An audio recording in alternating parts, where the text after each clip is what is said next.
Bulletin की शुरुआत इस वक्त की बड़ी खबर से करेंगे। झारखंड में हुजूमी तशद्दुद के मामले में डीएमके रुकन पार्लियामेंट ने तहरीक इल्तवा का नोटिस दिया है। लोकसभा में दयानिधि ने ये तहरीक इल्तवा का नोटिस दिया है। इस वक्त की बड़ी खबर आपको दे रहे हैं झारखंड के हवाले से। आपको बता दें कि झारखंड में गुज़िश्ता दिनों हुजूमी तशद्दुद का मामला सामने आया था, जिसके बाद पूरे मुल्क में एहतजाजी मुजाहरे किए गए और एहतजाजी मुजाहरे के बाद लगातार हम देख रहे हैं कि रुकन पार्लियामेंट अरकान पार्लियामेंट की तरफ से भी तवज्जो दिला नोटिस जारी की गई थी। इससे पहले आरजेडी की तरफ से अब डीएमके रुकन पार्लियामेंट ने तहरीक इल्तवा का नोटिस दिया है। लोकसभा में दयानिधि मरन ने तहरीक इल्तवा का नोटिस दिया है। इस वक्त की बड़ी खबर आपको दे रहे हैं। हुजूमी तशद्दुद के मामले को लेकर सड़क से लेकर पार्लियामेंट तक अब हुजूमी तशद्दुद के खिलाफ आवाजें उठ रही हैं। डीएमके रुकन पार्लियामेंट ने तहरीक इल्तवा का नोटिस पार्लियामेंट में दिया है। लोकसभा में दयानिधि मरन ने तहरीक इल्तवा का नोटिस दिया है।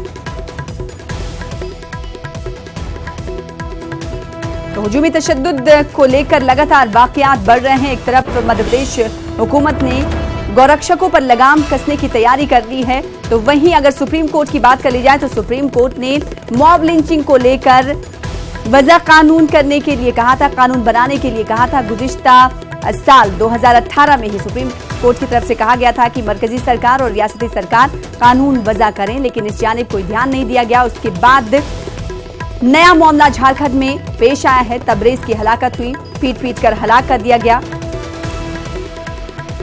और फिर उसके बाद आए दिन हुजूमी तशद्दुद के मामला सामने आ रहे हैं। आज झारखंड में हुजूमी तशद्दुद के मामले के हवाले से तहरीक इल्तवा का नोटिस पार्लियामेंट में दिया गया है। इस हवाले से बातचीत करेंगे, रुख करेंगे दिल्ली का। हमारे साथ हमारे नुमाइंदे विनीत जुड़ चुके हैं। विनीत, हम देख रहे हैं सड़क से लेकर संसद तक हुजूमी तशद्दुद के खिलाफ अब आवाजें उठ रही हैं। सरकार की अगर बात करें तो क्या लगता है पार्लियामेंट में इस ताल्लुक से कुछ इस बार कानून लाने की बात हो सकती है? आज जिस तरीके से डीएमके ने तहरीक इल्तवा का नोटिस दिया है। आज निश्चित तौर पर मैं आपको बताना चाहूंगा कि दयानिधि मारन ने जो नोटिस दिया है उस पर निश्चित तौर पर चर्चा होगी और वो अपनी बात रखेंगे। और यह इसके साथ साथ मैं आपको यह भी बताना चाहूंगा कि इस मुद्दे पर लगातार बहस हो रही है। जब प्रधानमंत्री नरेंद्र मोदी अपना जवाब दे रहे थे राष्ट्रपति के भाषण पर, तब भी उन्होंने लिंचिंग के बारे में घटना की थी, झारखंड के घटना के बारे में चर्चा की थी और साफ तौर पर इस तरह की घटना की उन्होंने निंदा की थी।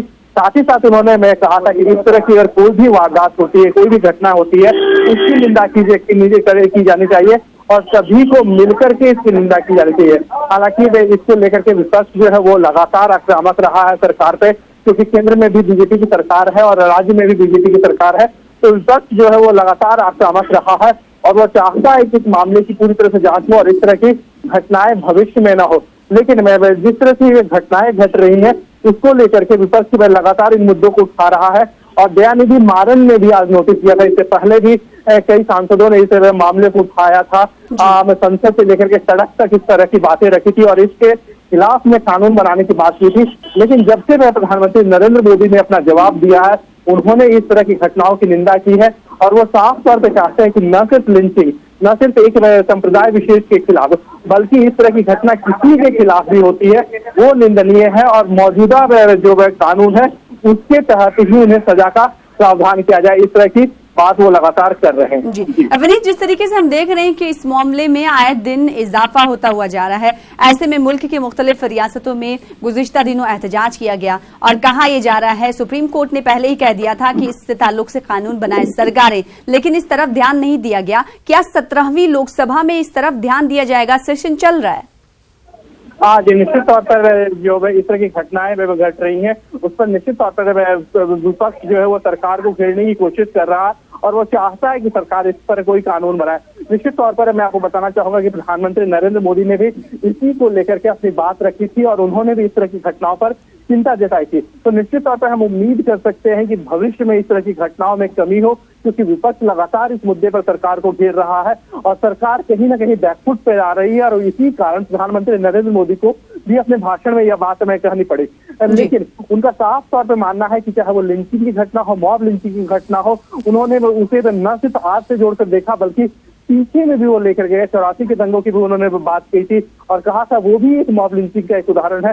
तो इस तरह की घटनाएं जो है ना हो, इसके लिए लगातार प्रयास किए जाने चाहिए और इस तरह की घटनाओं को किसी विशेष चश्मे से नहीं देखा जाना चाहिए कि वो किसी संप्रदाय विशेष के विरुद्ध हो तभी यह मॉब लिंचिंग है और किसी अन्य के विरुद्ध हो तब वो मॉब लिंचिंग ना हो। इसीलिए जो जरूरी है वो इस पर एक पूरी तरह से बिना किसी भेदभाव के देखा जाए और जो इसके खिलाफ जो मुहिम है वो किसी बिना भेदभाव के चलाया जाए। जी। तो दयानिधि मारन ने, जो कि डीएमके के रुकने पार्लियामेंट हैं, उन्होंने तहरीक इल्तवा का नोटिस दिया है। मॉब लिंचिंग को लेकर बहस के लिए लोकसभा में नोटिस इनकी जानिब से दिया गया। बहुत शुक्रिया विनीत हमारे साथ जुड़ने के लिए, अपडेट फराहम करने के लिए।